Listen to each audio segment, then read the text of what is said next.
ang mga pasa. Iyon ang unang bumungad kay Richard pagpasok niya sa malawak na sala ng kanyang mansyon. Hindi ang makintab na sahig, hindi ang mga mamahaling palamuti, kundi ang mga pasa sa mukha ng kanyang 8 taong gulang na anak. Namumula at bahagyang nangingitim sa ilalim ng kanang mata ni Oliver. May isa ring gasgas sa kanyang pisngi. Nabitawan ni Richard ang kanyang leather briefcase. Lumagapak iyon sa sahig na gawa sa marmol. Ngunit ang ingay ay tila nalunod sa malakas na pagkabog ng kanyang dibdib. Napatigil ang kanyang mundo. Ang lahat ng pagod mula sa maghapong pagpapatakbo ng kumpanya ay biglang naglaho. Napalitan ng isang matinding nagyayelong takot. Isang tanong lang ang umalingaw-ngaw sa kanyang isip. Sinong gumawa nito sa anak ko? Dahan-dahan siyang humakbang palapit. Ang mga mata ay nakatuon lamang kay Oliver na nakaupo sa sofa. Hindi napansin ng bata ang kanyang pagdating. Tila may tinitingnan ito sa kandungan. At sa tabi nito ay nakatayo ang bagong katulong, si Linda. Nakatayo lang ito roon, tahimik at hindi gumagalaw. Sa mga mata ni Richard, ang kanyang katahimikan ay hindi ordinaryo. Ito ay katahimikan ng isang taong may itinatagong kasalanan. Isang malamig na kuryente ang gumapang sa batok ni Richard. Bumalik sa kanyang alaala ang lahat ng sakit ng nakaraan. Ang mga taong pinagkatiwalaan niya noon na siya ring sumira sa kanya. Mga taong tinulungan niya mula sa hirap, ngunit sa huli ay tinalikuran siya. Isang lason ang unti-unting kumalat sa kanyang sistema. Ang lason ng pagdududa. At sa sandaling iyon, nanginig ang buong pagkatao ni Richard nang makita niyang dahan-dahang itinaas ng babae ang kanyang kamay. Isang kamay na payat at simple. Ngunit para kay Richard, ang kamay na yon ay tila isang sandata na nakaumang sa pinakamahalagang yaman niya sa mundo. Itinaas ni Linda ang kanyang kamay, dahan-dahan, palapit sa mukha ni Oliver. Palapit sa mga pasa. Huwag!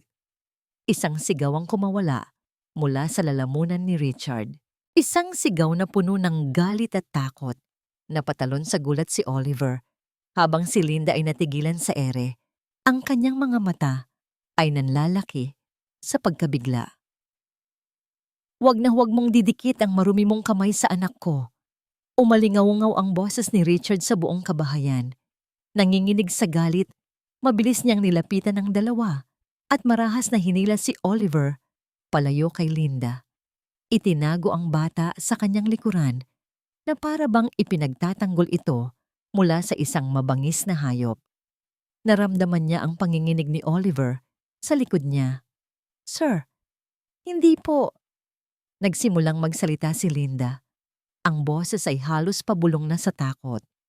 Pero hindi siya pinakinggan ni Richard. Ang nakikita lang niya ay ang mga pasa sa mukha ng kanyang anak at ang babaeng ito, isang estranghero, isang taong mula sa mundong hindi niya pinagkakatiwalaan, na sa tingin niya ay siyang may kagagawan ng lahat. Ang kanyang utak ay binalot ng pulang ulap ng puot. Tinuro niya ang pinto. Ang kanyang daliri ay nanginginig sa tindi ng emosyon. "Umalis ka sa pamamahay ko." Ang bawat salita ay mabigat, matalas, at walang anumang bahid ng pag-aalinlangan. Ngayon din, walang luhang pumatak. Parang natuyo ang mga mata ni Linda habang nakatayo siya sa loob ng maliit na silid para sa mga katulong. Nananatiling nakabukas ang pinto at mula roon ay dinig na dinig pa rin niya ang nag-aalab na mga salita ni Sir Richard. "Marumi mong kamay. Umalis ka sa pamamahay ko." Ang mga salitang yon ay hindi tumama sa kanyang tainga. Dumiretso ang mga yon sa kanyang dibdib, bumaon na parang matutulis na bubog ng salamin. Hindi siya makahinga. Pakiramdam niya ay napakaliit niya, na para siyang isang basurang walang halaga na basta na lang itatapon. Dahan-dahan, halos wala sa sarili, kinuha niya ang kanyang luma at medyo kupas ng bag sa ilalim ng kama. Binuksan niya ang aparador. Iilan lang ang laman noon, ilang pirasong damit, isang pares ng tsinelas, at ang kanyang maliit na pitaka. Habang isa-isa niyang inilalagay ang mga gamit sa loob ng bag, nanginginig ang kanyang mga kamay. Hindi ito panginginig sa takot. Ito ay panginginig sa matinding kahihiyan. Paano siya nagkamali? Ginawa lang naman niya ang sa tingin niya ay tama. Nakita niya ang lungkot sa mga mata ni Oliver, ang pagnanais ng bata na magkaroon ng kaibigan. Nakita niya sa batang si Ethan ang anino ng kanyang sariling nakaraan. Napapikit si Linda. Sa isang iglap, wala na siya sa marangyang mansyon. Bumalik siya sa kanilang maliit at masikip na bahay sa probinsya. Nakita niya ang kanyang bunsong kapatid na si Ben, nakaupo sa isang sulok. Ang maliliit na kamay ay nakakuyom habang tahimik na tumutulo ang luha mula sa mga matang hindi naman makarinig sa mga masasakit na salitang ibinabato sa kanya. Pipi! Bingi! Iyon ang tawag sa kanya ng mga kalaro. At si Linda, na ilang taon lang ang tanda, ay walang nagawa, kundi ang yakapin na lang ang kapatid. Sa gabing iyon, habang mahimbing na natutulog si Ben, ipinangako ni Linda sa kanyang sarili na gagawa siya ng paraan. Hindi man niya kayang pasigawin ang mundo para marinig ng kapatid. Hahanap siya ng paraan para makausap ito sa paraang sila lang ang nakakaintindi. Doon nagsimula ang lahat. Nagpaturo siya sa isang guro sa special education sa kanilang bayan. Bawat sentimong naipon niya ay ibinili niya ng mga libro tungkol sa sign language. Ang kanyang mga kamay ay naging boses niya para sa kapatid. Ang mga kamay na ito, na tinawag ni Sir Richard na marumi, isang pinto ang dahan-dahang kumatok, pumutol sa kanyang pagbabalik tanaw. Paglingon niya, nakita niya si Oliver, nakatayo sa may pintuan. Namumugto ang mga mata nito sa kaiiyak. Hindi po siya masama, Ate Linda, sabi ng bata sa gralgal na boses. Hindi niyo po ako sinaktan. Lumapit ang bata at hinawakan ang kanyang kamay. Ang liit ng mga daliri nito pero ang hawak ay mahigpit. Sa isang saglit, gumaan ang pakiramdam ni Linda. May isang taong naniwala sa kanya. Oliver, anong ginagawa mo dyan? Ang malamig na boses ni Richard ay muling pumuno sa silid. Agad siyang pumasok at hinila ang anak palayo kay Linda, na para bang si Linda ay isang nakakahawang sakit. Huwag mong kausapin yan, anak, mariing sabi ng ama. Tumingin si Richard kay Linda. Ang mga mata nito ay walang emosyon, malamig na parang yelo. Iyon na ang huling senyales. Isinara na ni Richard ang lahat ng pinto para sa kanya. Wala nang sinabi si Linda. Dahan-dahan niyang isinara ang zipper ng kanyang bag. Binitbit niya ito at nagsimulang maglakad. Hindi siya lumingon. Dinaanan niya ang mag-ama na parang hangin. Dinaanan niya ang malawak na sala. Ang bawat hakbang papalabas ng mansyon ay parang 1 kilometro ang bigat. Nang sa wakas, ay marating niya ang malaking gate sa labas. Huminga siya ng malalim, handa ng talikuran ng lahat. Ate Linda! Narinig niya ang sigaw ni Oliver mula sa likuran. Napalingon siya. Nakita niya ang bata na tumatakbo papalapit sa kanya, habang ang ama nito ay nakatayo lang sa may pinto ng mansyon, nakatingin. Hindi gumagalaw. Huminto si Oliver ilang hakbang mula sa kanya. Umiiyak ito. At sa gitna ng kanyang mga hikbi, dahan-dahan niyang itinaas ang kanyang mga kamay. Itinaas niya ang kanyang 2 hintuturo. Ipinag-krus ang mga ito sa harap ng kanyang dibdib. Isang simpleng senyas. Isang senyas na paulit-ulit na itinuro sa kanya ni Linda sa mga nagdaang araw. Ang senyas para sa salitang, kaibigan. Napako ang tingin ni Linda sa bata.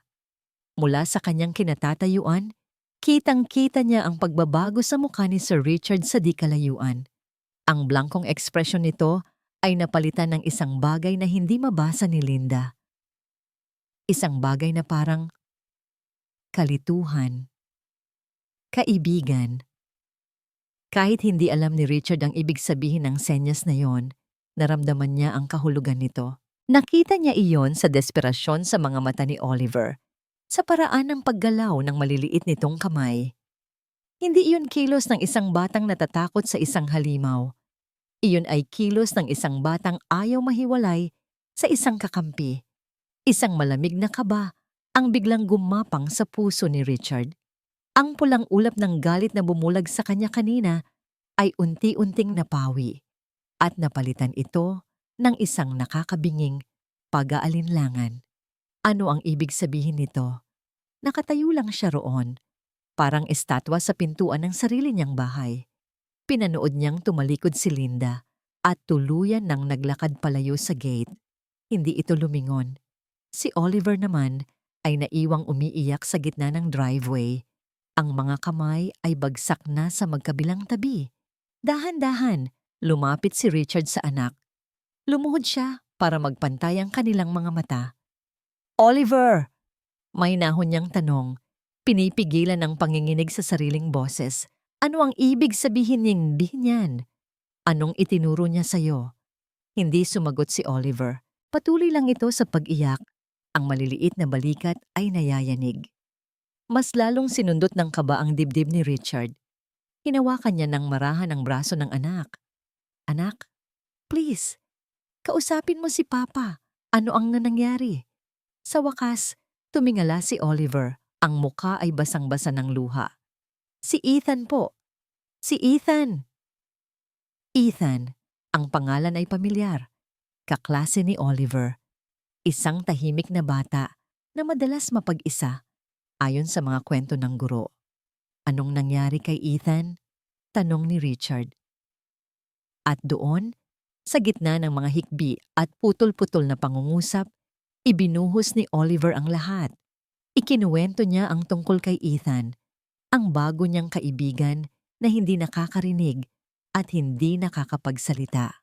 Ikinuwento niya kung paano ito laging mag-isa sa playground, kung paano ito tinutukso ng ibang mga bata. Sinubukan ko po siyang kausapin, Papa, sabi ni Oliver. Pero hindi niya ako maintindihan.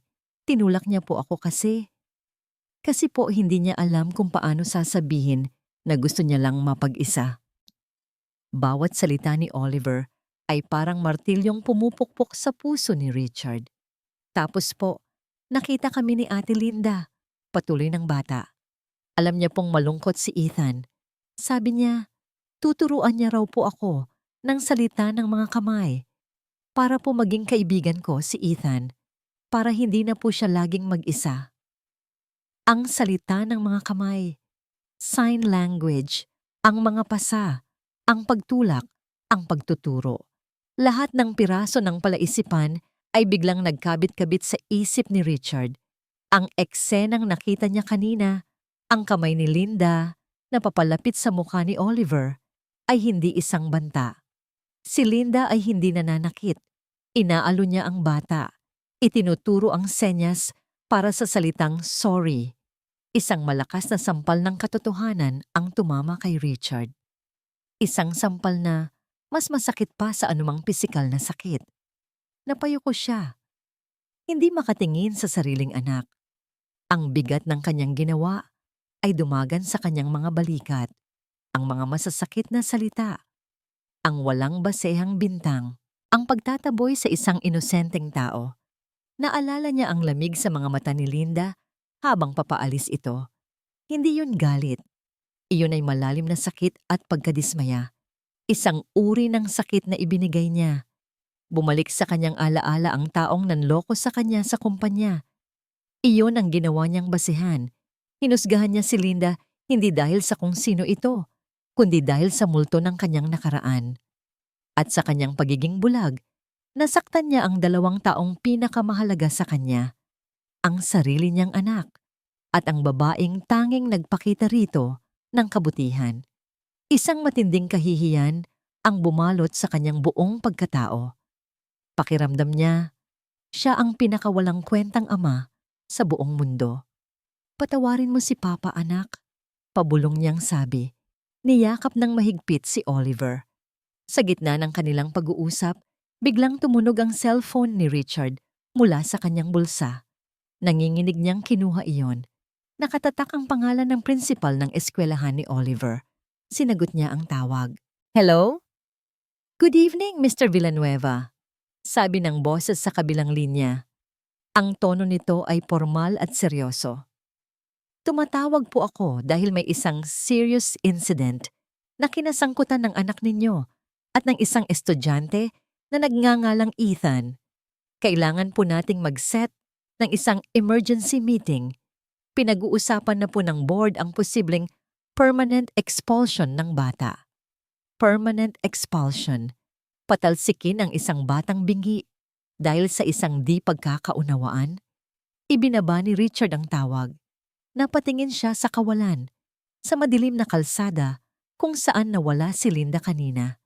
Naintindihan niya na ngayon. Ang problema ay hindi lang ang kanyang maling paghuhusga.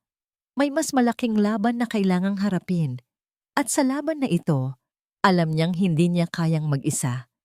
Kailangan niya ang tulong ng taong itinaboy niya.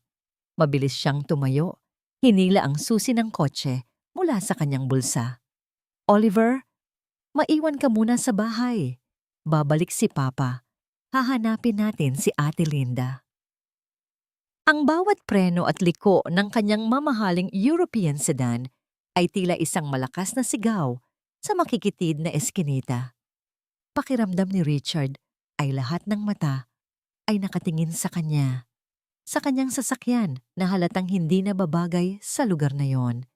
Ang mga nakasampay na damit ay halos sumayad sa kanyang bintana at ang mga batang naglalaro sa kalsada ay napapatigil para pagmasdan ng isang estranghero sa kanilang mundo. Ngunit wala siyang pakialam. Isang numero lang ang paulit-ulit na tumatakbo sa kanyang isip. Ang address na ibinigay sa kanya ng kanyang assistant matapos ang isang mabilis na tawag. Ang address kung saan nakatira si Linda. Ang bigat sa kanyang dibdib ay mas mabigat pa kaysa sa traffic na kanyang sinuong. Bawat metro na inuusad ng sasakyan ay isang paalala ng kanyang pagkakamali. Ang mukha ni Oliver na puno ng luha at ang huling naguguluhang tingin sa mga mata ni Linda bago ito tuluyang tumalikod. Sa wakas, natanaw niya ang isang maliit na paupahan na gawa sa kahoy at yero. Tumigil siya sa tapat nito, pinatay ang makina at huminga ng malalim. Sa unang pagkakataon sa loob ng maraming taon, naramdaman ni Richard ang pag-aatubili. Ang CEO na sanay mag-utos at magpasya ay biglang hindi alam kung paano haharapin ang isang simpleng babae. Bumaba siya ng sasakyan. Doon, sa labas ng isa sa mga pinto, nakita niya si Linda. Nakatalikod ito sa kanya. May kausap sa cellphone. Hindi niya maintindihan ang lahat ng sinasabi nito, pero narinig niya ang ilang salita. Huwag kang mag-alala. Gagawa si ate ng paraan. Pangako, para sa opera mo. Opera? Napakunot ang noo ni Richard. Sino ang kausap niya? Bago pa siya makapag-isip, ibinaba na ni Linda ang tawag at nagbuntong hininga. Sa kilos na yon, nakita ni Richard ang bigat ng mundo sa mga balikat nito. Ito na ang pagkakataon niya. Linda! Dahan-dahang lumingon si Linda. Ang gulat sa kanyang mga mata ay agad na palitan ng isang blangkong pader. Walang galit, walang lungkot. Blanko lang. At para kay Richard, mas masakit iyon kaysa sa isang sigaw. Sir, sabi nito sa isang formal at malamig na tono. Lumapit si Richard, hindi alam kung saan magsisimula. Ang mga salitang inihanda niya sa kanyang isip ay biglang naglaho. Bumalik siya sa kanyang dating nakasanayan. Bumalik ka na. Diretsahan niyang sabi. Dubolhin ko ang sahod mo. Triplihin kung kailangan. Isang bahagyang pagbabago ang nakita niya sa mukha ni Linda. Hindi interes, kundi pagkadismaya. Salamat po, sir. Pero hanap na lang po ako ng iba. Mahinahon itong sagot. Ang mga mata ay nakatingin ng diretso sa kanya. Hindi. Kailangan ka ni Oliver, giit ni Richard. Marami pong iba dyan na mas magaling sa akin. Pero ikaw ang gusto niya. Ikaw ang nakakaintindi sa kanya. Halos pabulong na sabi ni Richard. At sa wakas, lumabas ang totoong dahilan. Patawarin mo ako. Nagkamali ako, Linda. Hinusgahan kita nang hindi ko alam ang buong kwento. I'm sorry. Ang mga salitang I'm sorry ay tila banyaga sa kanyang dila. Ngunit sa pagkakataong ito, totoo iyon. Nakita ni Richard ang paglambot sa mga mata ni Linda, ngunit hindi ito nagpatinag. Naiintindihan ko po, sabi nito. Pero hindi po ako pwedeng magtrabaho sa isang lugar kung saan wala pong tiwala sa akin. Paano po kung may mangyari ulit? Paano po kung may mabasag na gamit o may mawala? Sa akin pa rin po ba ang sisi? Ang mga tanong na yon ay parang mga sundang na tumusok sa konsensya ni Richard. Tama siya. Sinira niya ang pundasyon ng kanilang relasyon bilang amo at empleyado. Ang tiwala. Nawalan na siya ng sasabihin. Natalo na siya. Hahakbang na sana siya paatras, pabalik sa kanyang kotse, pabalik sa kanyang magulong mundo, nang maalala niya ang tawag mula sa principal. Ang batang si Ethan. Ang huling barahan niya. Isang barahang hindi niya gustong gamitin, pero kailangan. May isa pa. Bigla niyang sabi. Ang boses ay puno ng pagkaapurahan. Hindi lang ito tungkol sa akin o kay Oliver. Tungkol ito kay Ethan. Nakita niya ang pagbabago sa mukha ni Linda.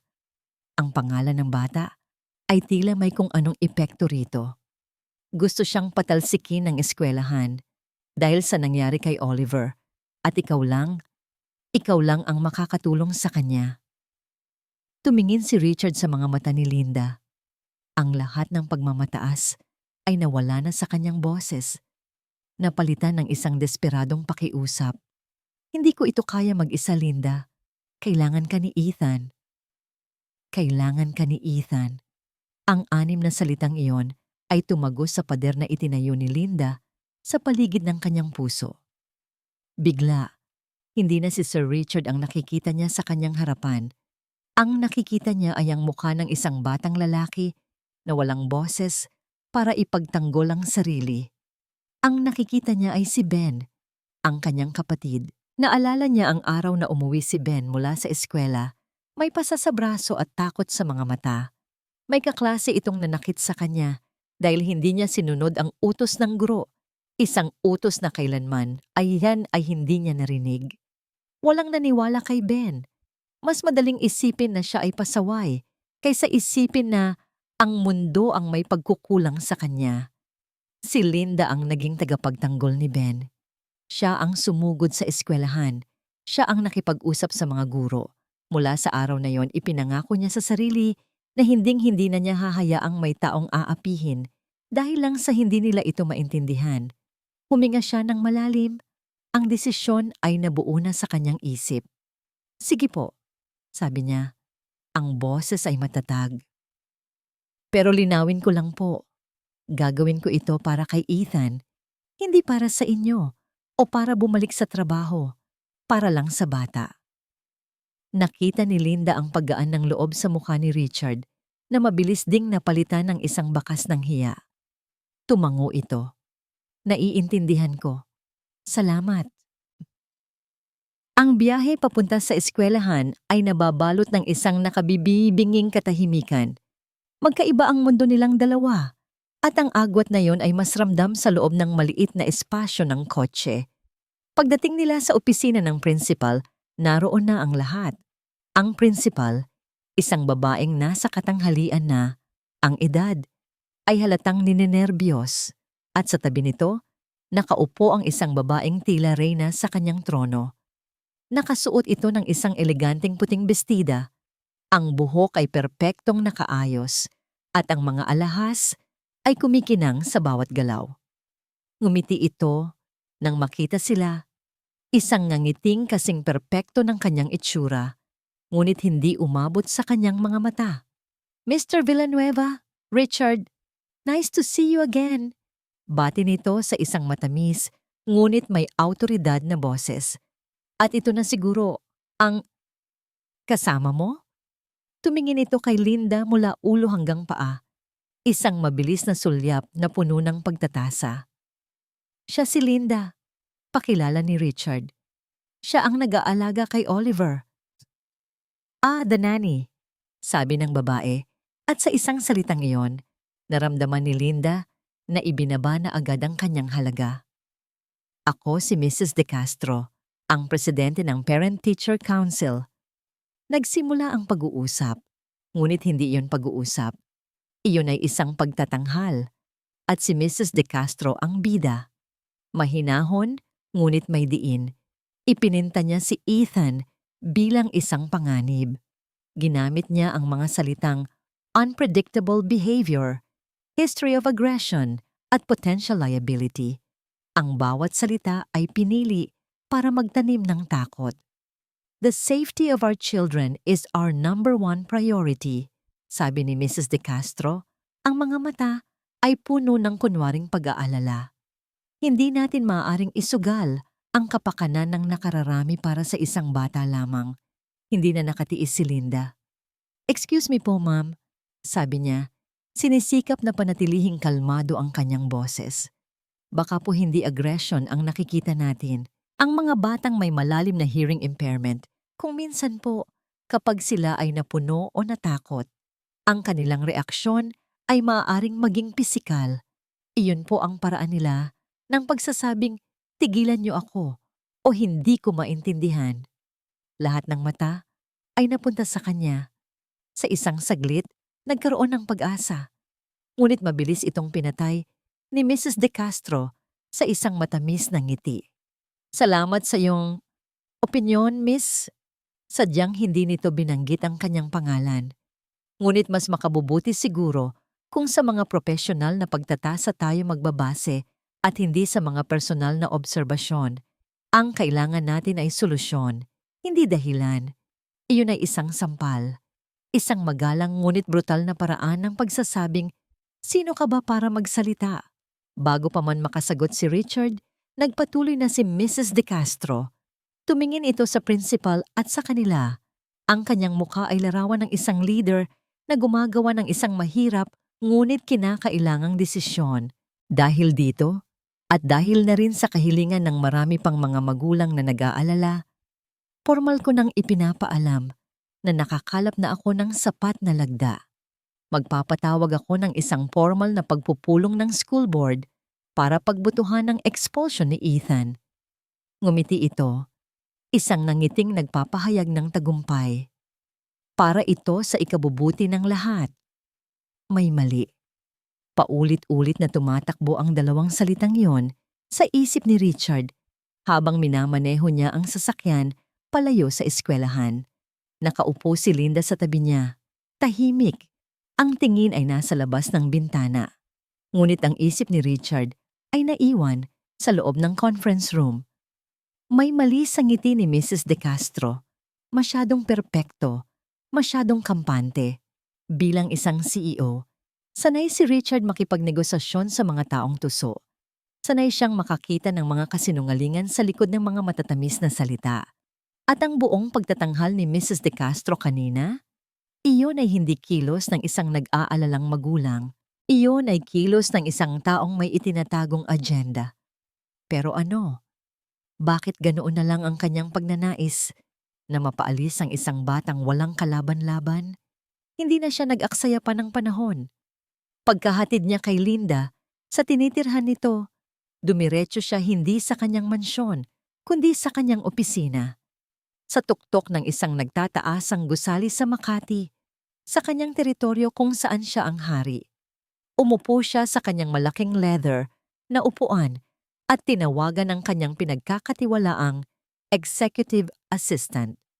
Carla, sabi niya, ang boses ay seryoso. May ipapagawa ako sa'yo. Urgent. Yes, sir. Kailangan kong malaman ang lahat ng nangyari sa eskwelahan ni Oliver nung araw na masaktan siya. Gusto kong makuha mo ang kopya ng lahat ng CCTV footage sa playground mula sa ang araw na yon. Lahat ng anggulo. At kausapin mo ang mga janitor o security guard na naka-duty. Mag-alok ka ng bonus kung kinakailangan. I need to know exactly what happened. Masusunod po, sir. Ang mga sumunod na oras ay isang paghihirap para kay Richard. Hindi siya makapag-focus sa mga papeles ng kanyang multimilyong kontrata. Ang isip niya ay nasa isang maliit na playground at sa isang misteryong kailangan niyang malutas. Gabi na nang tumawag si Carla. "Sir, may nahanap po ako," sabi ng assistant. May bahid ng pag-aalinlangan sa boses. "May isang camera po sa kabilang building na nakatutok din sa isang bahagi ng playground. Hindi po ito kasama sa mga ibinigay ng eskwelahan at malinaw po ang kuha. I-send mo sa akin, ngayon na." Ilang segundo lang, isang email ang pumasok sa kanyang laptop. May kalakip itong video file. Kinakabahan, pinindot ni Richard ang play. Ang unang eksena ay pamilyar. Isang grupo ng mga bata na naglalaro. Nakita niya si Oliver. At sa isang sulok, nag-iisa, si Ethan. Ngunit pagkatapos ay may pumasok sa eksena. Isang grupo ng 3 batang lalaki. Sa gitna ng mga ito, isang batang matangkad at mukhang mayabang, si Marco De Castro. Ang anak ni Mrs. De Castro. Pinanood ni Richard ang kanyang mga kamay ay unti-unting napapakuyom sa ibabaw ng kanyang mesa. Nakita niya kung paano pinalibutan ng grupo ni Marco si Ethan. Hindi niya marinig ang sinasabi nila, ngunit kitang-kita niya ang pang-aasar sa kanilang mga kilos. May isa pang ang ginagaya ang paraan ng pagsasalita ng mga pipi. Nakita niya ang pagbabago sa kilos ni Ethan, ang pag-atras, ang pagkalito, ang unti-unting pagkatakot. At doon, lumapit si Oliver. Mukhang sinusubukang umawat o magtanong kung anong nangyayari. Hinarang ni Marco ang daan ni Ethan. Tinulak niya ito ng bahagya. Sa puntong yon, parang isang hayop na nakulong sa isang sulok, si Ethan ay nagpumiglas para makatakas. Itinulak niya ng walang direksyon ang sinumang nasa harapan niya. At ang nasa harapan niya ay si Oliver. Bumagsak si Oliver. At si Marco at ang kanyang mga kaibigan ay mabilis na tumakbo palayo na parang mga duwag na daga. Natigilan ang video. Napako ang tingin ni Richard sa screen. Ang kanyang paghinga ay mabigat. Ang piraso ng yelo sa kanyang sikmura ay naging isang nag-aalab na apoy ng galit. Hindi sinusubukan ni Mrs. De Castro na protektahan ang eskwelahan. Pinoprotektahan niya ang kanyang anak. Ang lahat ng ito, ang mga lagda, ang pagpupulong, ang pagpapalabas kay Ethan bilang isang kontrabida ay isang malaking, detalyadong kasinungalingan para pagtakpan ang kasalanan ng kanyang sariling anak. Isang malamig at mapanganib na kalma ang bumalot kay Richard. Kinuha niya ang kanyang cellphone, isang pangalan lang ang nasa isip niya. Dinial niya ang numero ni Linda. Nang sumagot ito, ang boses ni Richard ay puno ng isang nakakakilabot na intensidad. "Linda, kailangan nating magkita. Alam ko na ang totoo." Nagkita sila sa isang maliit at tahimik na coffee shop, malayo sa karangyaan ng mundo ni Richard at sa kasikipan ng mundo ni Linda. Isang lugar na neutral. Nang dumating si Linda, nandoon na si Richard, naghihintay sa isang mesa sa sulok. Sa harap nito ay isang laptop na bukas. Ang ekspresyon sa mukha ni Richard ay isang bagay na hindi pa nakikita ni Linda dati. Ang aroganteng CEO ay nawala. Ang nag-aalalang ama ay naglaho. Ang nasa harap niya ngayon ay isang lalaking galit, isang malamig, kalkulado, at mapanganib na galit. "Umupo ka," sabi ni Richard. Ang boses ay walang emosyon. Umupo si Linda. Ramdam ang tensyon sa hangin. Walang paligoy-ligoy, inikot ni Richard ang laptop paharap sa kanya. "Panoorin mo." At pinanood ni Linda. Sa bawat segundong lumilipas sa video, unti-unting naninikip ang kanyang dibdib. Nakita niya ang lahat, ang pang-aasar, ang pagtulak, ang takot sa mga mata ni Ethan, ang pagbagsak ni Oliver, at ang duwag na pagtakas ng anak ni Mrs. De Castro. Nang matapos ang video, Hindi siya nakapagsalita. Isang malalim na lungkot ang bumalot sa kanya. Lungkot para kay Ethan, na biktima ng pang-aapi. Lungkot para kay Oliver, na nasaktan sa gitna ng gulo. At sa kanyang pagkagulat, lungkot para kay Marco, isang batang natututong maging masama dahil sa pagtatakip ng sariling ina. Isang sinungaling, sabi ni Richard. Ang mga daliri ay nakakuyom sa ibabaw ng mesa. Gagamitin ko to laban sa kanya. Ipapakita ko sa buong school board kung anong klaseng tao si Mrs. De Castro. Sisirain ko siya. Ang plano ni Richard ay simple. Isang all-out attack. Gagamitin niya ang video bilang sandata para durugin ang kanyang kalaban. At sa isang banda, naintindihan ni Linda ang kanyang galit. Iyon din ang unang reaksyon na naramdaman niya noong sinaktan ng kapatid niya. Ang pagnanais na gumanti. Ngunit natutunan na niya ang isang mahalagang aral sa mga nakaraang taon. Tumingin siya kay Richard. Ang kanyang mga mata ay malumanay, ngunit puno ng paninindigan. Sir, simula niya, kung gagawin natin yan, ano ang mangyayari? Napakunot ang noo ni Richard. Anong-ano ang mangyayari? Mananalo tayo. Malilinis ang pangalan ni Ethan. Mananalo po tayo o pag-amin ni Linda. Pero mag-iiwan po tayo ng mga sugatan. Si Mrs. De Castro, si Marconi at si Ethan. Magiging sentro po siya ng isang malaking eskandalo. Habang buhay, maaalala siya bilang yung batang bingi na dahilan kung bakit nasira ang isang pamilya. Hindi po ba't pareho lang yun? Tinatakasan niya ang isang kulungan, pero papasok lang siya sa isa pa. Natigilan si Richard. Hindi niya naisip iyon. Ang utak niya, nasanay sa corporate warfare kung saan may nananalo at may natatalo, ay hindi nakita ang pinsala sa mga taong nasa gitna ng laban. Hindi natin matatalo ang galit gamit ang galit, sir, mahinang sabi ni Linda.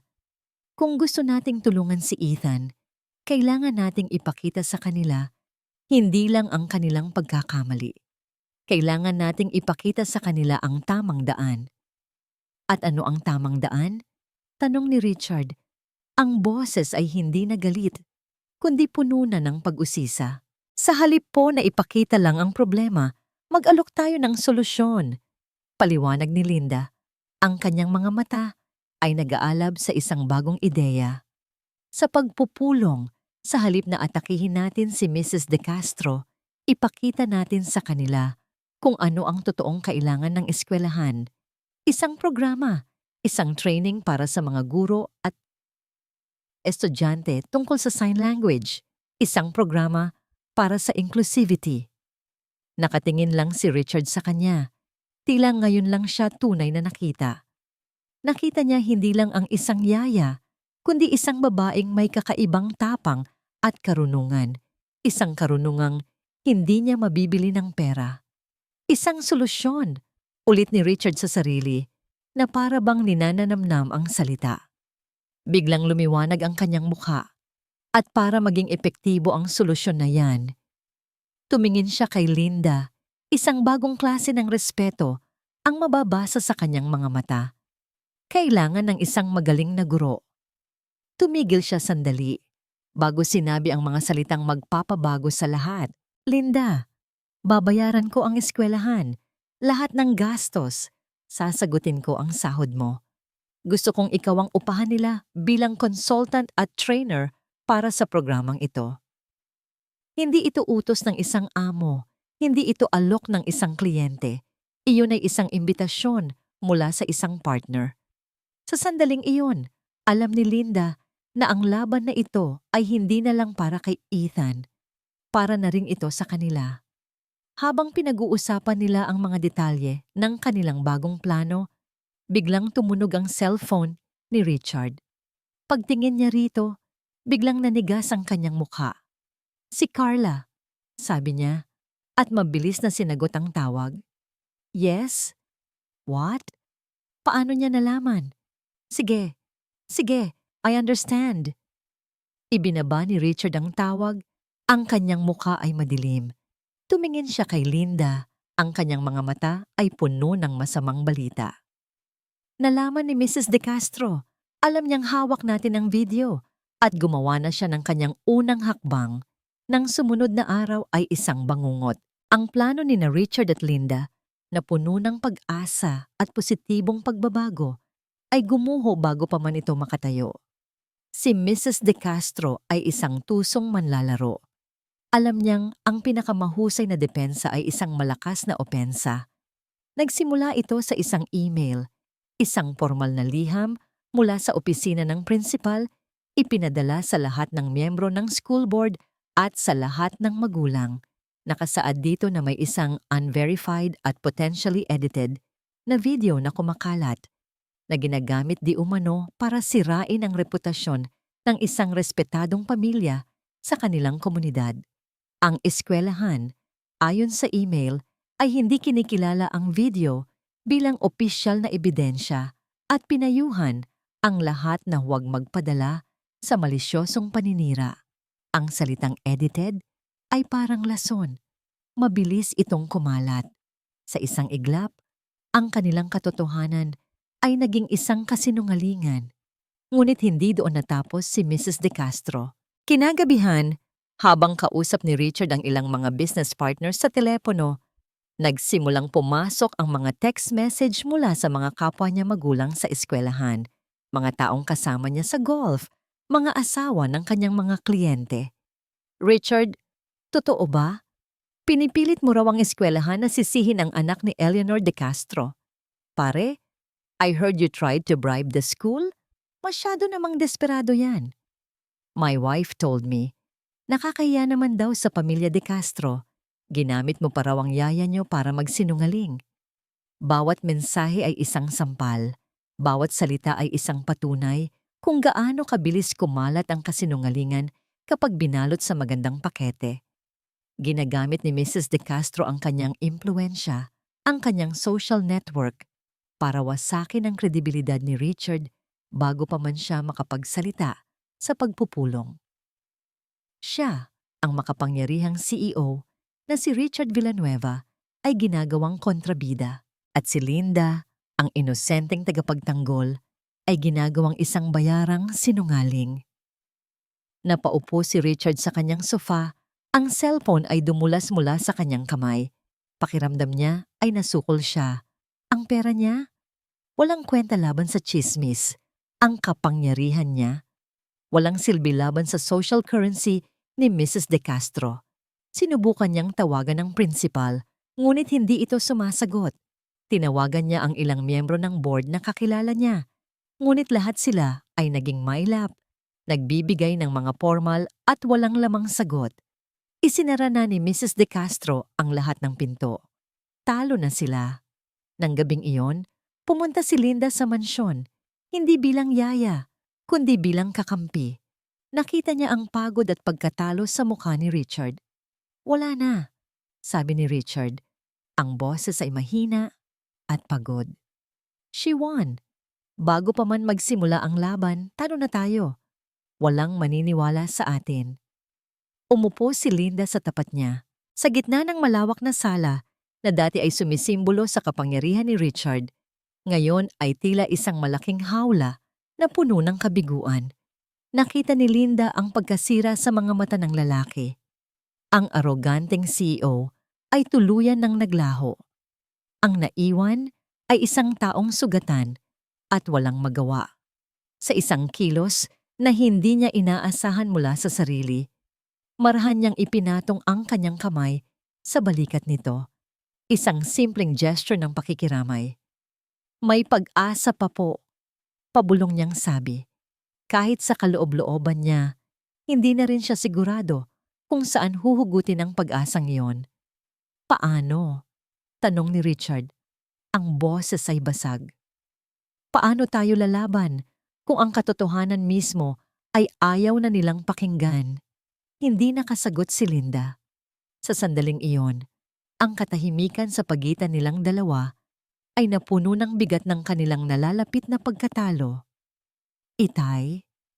Isang maliit na boses ang bumasag sa katahimikan. Napalingon sila.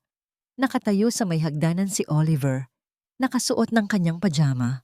Halata sa mukha ng bata na narinig nito ang lahat.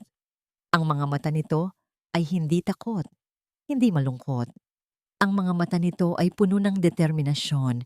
Naglakad si Oliver palapit sa kanila. Huminto ito sa harap ng kanyang bagsak na ama. Itay, ulit ng bata.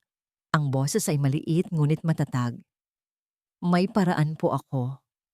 Ang conference room ng eskwelahan ay parang isang arena. Sa isang mahabang mesa, nakaupo ang mga miyembro ng school board. Ang kanilang mga mukha ay seryoso at walang mababakas na anumang emosyon. Sa kabilang panig, nakaupo si Mrs. Eleanor De Castro, kalmado at elegante, na para bang isa lang itong ordinaryong araw para sa kanya. At sa gitna, nakaupo si Richard, kasama si Linda at si Oliver sa kanyang tabi. Pakiramdam niya ay sila ang mga Kristiyanong ihahain sa mga leon. Nagsimula ang pagpupulong. Isa-isang nagsalita ang mga miyembro. Malinaw na ang isip nila ay nabuo na bago pa man sila pumasok sa silid na iyon. Ang naratibo ni Mrs. De Castro ay naisalin na ng perpekto. Nang sa wakas ay turn na ni Mrs. De Castro para magsalita, tumayo siya ng may kumpiyansa. Ginoo at ginang, mga miyembro ng board. Simula niya, ang boses ay puno ng kunwaring bigat. Nandito tayo ngayon dahil sa isang malungkot na insidente. Ngunit higit pa roon, nandito tayo para protektahan ang ating mga anak. Lahat ng ating mga anak. Mahusay siyang magsalita. Binaliktad niya ang kwento. Ginawa niyang biktima ang kanyang anak na si Marco, isang batang na trauma di umano dahil sa unprovoked na kilos ni Ethan. Ang video? Isang desperadong paninira mula sa isang amang gustong gamitin ang kanyang pera para pagtakpan ang pagkakamali ng sariling anak. Habang nagsasalita siya, nakatingin lang si Richard sa kanya, hindi dahil sa galit, kundi dahil sa isang uri ng pagkamangha sa kanyang kakayahang baluktutin ang katotohanan.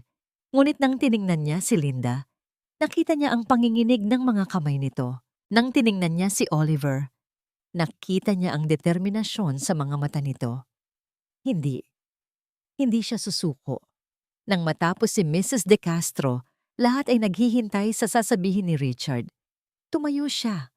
Ang lahat ng mata ay nasa kanya, naghihintay ng isang pasabog, naghihintay ng away. Ngunit iba ang ibinigay niya. Magandang hapon sa inyong lahat. Simula ni Richard, ang boses ay kalmado at puno ng isang di inaasahang kapakumbabaan. Hindi ako nandito para magpakita ng video. Hindi ako nandito para manira ng kahit sino. Nagulat ang lahat. Maging si Mrs. De Castro ay bahagyang napakunot ang noo. Nandito ako para aminin ang isang pagkakamali. Patuloy ni Richard. Isang malaking pagkakamali. Ilang araw na ang nakalipas, umuwi ako at nakita ko ang aking anak na may mga pasa. At sa aking takot at galit, agad kong hinusgahan ng isang inosenteng tao. Sinigawan ko siya, itinaboy ko siya, at halos sirain ko ang kanyang buhay dahil sa isang bagay na inakala ko lang na totoo na. Tumingin siya kay Linda, isang tinging puno ng pagsisisi at pasasalamat. Nabulag ako ng sarili kong mga demonyo, ng sarili kong mga prejudice, at iyon po ang pinakabuod ng problemang ito. Hindi si Ethan, hindi si Oliver, hindi si Marco, kundi tayo. Tayo na mga matatanda na masyadong mabilis humusga sa mga bagay na hindi natin lubos na naiintindihan. Isang katahimikan ang bumalot sa silid. Ang kanyang pag-amin ay mas malakas pa kaysa sa anumang ebidensya. Ang aking anak, sabi ni Richard, ay may gustong sabihin o sa halip may gusto siyang ipakita. Linda. Ito na ang plano ni Oliver. Isang planong simple, inosente, at puno ng katotohanan. Hinawakan ni Linda ang kamay ng bata. Malamig ito, ngunit matatag. Tumayo si Oliver at humakbang sa gitna. Walang nagsalita. Lahat ay nakatingin sa maliit na batang lalaki na nakatayo sa harap nila. Hindi nagsalita si Oliver. Sa halip, itinaas niya ang kanyang mga kamay at nagsimula siyang mag-sign. Ang mga daliri niya ay gumalaw ng may kahusayan. Ang kanyang mukha ay puno ng emosyon. Isinalaysay niya ang buong kwento nang walang kahit isang salita. Isinalaysay niya ang tungkol sa isang batang malungkot na laging nag-iisa. Ang senyas para sa lungkot at isa. Isinalaysay niya ang tungkol sa ibang mga bata na tumatawa at nanunukso. Ang senyas para sa tawa at asar. Isinalaysay niya ang tungkol sa takot sa mga mata ng kanyang bagong kaibigan. Ang senyas para sa takot. At isinalalaysay niya ang tungkol sa isang aksidente, hindi isang sinasadyang pananakit. Ang senyas para sa tulak na sinundan ng senyas para sa sorry. Habang gumagalaw ang mga kamay ni Oliver, tumayo si Linda sa tabi niya. Ang kanyang puso ay kumakabog ng malakas. Sa isang boses na nanginginig sa simula, ngunit unti-unting lumakas, isinalin niya ang bawat senyas.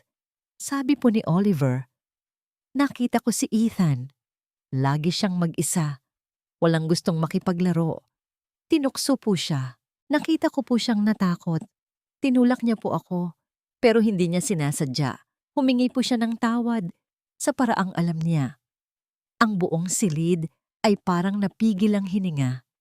Ang kapangyarihan ng tahimik na pagsasalaysay ng isang bata ay mas matindi kaysa sa lahat ng kasinungalingan ni Mrs. De Castro. Ang katotohanan ay hindi na kailangang ipagsigawan. Kailangan lang itong ipakita.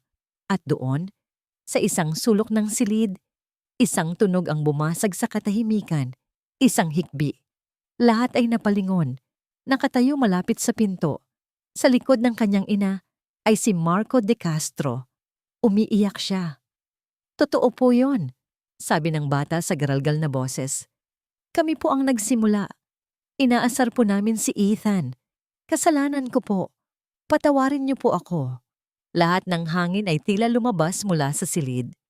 Ang pag-amin ng bata ay ang huling pako sa kabaong ng mga kasinungalingan. Tumingin si Richard kay Mrs. De Castro. Ang mukha nito ay namumutla. Ang maskara ng isang perpektong ina at makapangyarihang babae ay basag na. Sa unang pagkakataon, ang nakita ni Richard sa mga mata nito ay hindi kasamaan, kundi kahihiyan. Talo na siya. At sa pagkakataong ito, wala nang duda kung sino ang nagsasabi ng totoo. Ang hangin sa labas ng conference room ay tila mas magaan kaysa sa loob. Isang malalim na hininga ang pinakawala ni Richard. Ngunit hindi pa tapos ang laban. Ang laban para sa kapatawaran. Ang laban para sa pagbabago. Pagkatapos ng pag-amin ni Marco, agad na nagpulong ang school board. Ang desisyon ay mabilis. Hindi itutuloy ang pagpapatalsik kay Ethan. Si Marco ay bibigyan ng disciplinary action at mandatory counseling. Si Mrs. De Castro ay agad na nag-resign bilang presidente ng Parent-Teacher Council. Ang kanyang reputasyon ay nawasak. Para sa kanya, isang tagumpay iyon. Ngunit para kina Richard at Linda, iyon ay simula pa lang. Ilang linggo ang lumipas. Ang buhay sa mansyon ay unti-unting nagbago. Hindi na lang isang amo at empleyado, sina Richard at Linda. Isang bagong respeto ang nabuo sa pagitan nila. Hindi na rin si Richard ang dating Richard. Ang kanyang puso, na natigang sa sakit ng nakaraan, ay unti-unting lumambot. Nakita niya ang halaga ng isang taong tulad ni Linda, isang halagang hindi masusukat ng pera o katayuan. Ang pinakamalaking pagbabago? Ang eskwelahan. Sa tulong ng pondo mula kay Richard, sinimulan ang Project Silid Puso, isang komprehensibong programa sa sign language at inclusivity para sa lahat ng estudyante at guro. Ang nagpapatakbo ng programa? Si Linda. Isang mainit na hapon, nakatayo si Richard sa likuran ng isang silid-aralan. Tahimik na pinapanood si Linda. Hindi na ito nakasuot ng uniforme ng katulong. Nakasuot ito ng simpleng puting blusa at maong. Ngunit ang presensya nito ay kasing tayog ng sinumang CEO. Nagsasalita siya, hindi gamit ang kanyang boses, kundi ang kanyang mga kamay. Sa harap niya, nakaupo ang mga guro, mga magulang, at mga bata. Kabilang na si Ethan, na ngayon ay masaya ng nakikipag-ugnayan sa kanyang bagong kaibigan, si Oliver. Magkasama silang dalawa, nagtatawanan habang nagpapakita ng mga bagong sign na natutunan nila. Ang mga mata ni Ethan ay kumikinang sa tuwa at ang ngiti ni Oliver ay totoo. Napanatili niya ang kanyang kaibigan. Nakita ni Richard ang mga guro na masigasig na gumagaya sa mga kilos ni Linda. Nakita niya ang mga magulang na seryosong nakikinig. Nakita niya ang isang buong komunidad na unti-unting nagbubukas ang mga puso.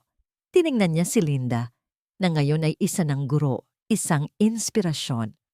Ang babaeng halos itinaboy niya, ang babaeng hinusgahan niya ng walang pag-aalinlangan, ay ngayon ang naging tulay sa pagitan ng dalawang mundo. Siya ang nagdala ng liwanag sa isang sulok na puno ng dilim.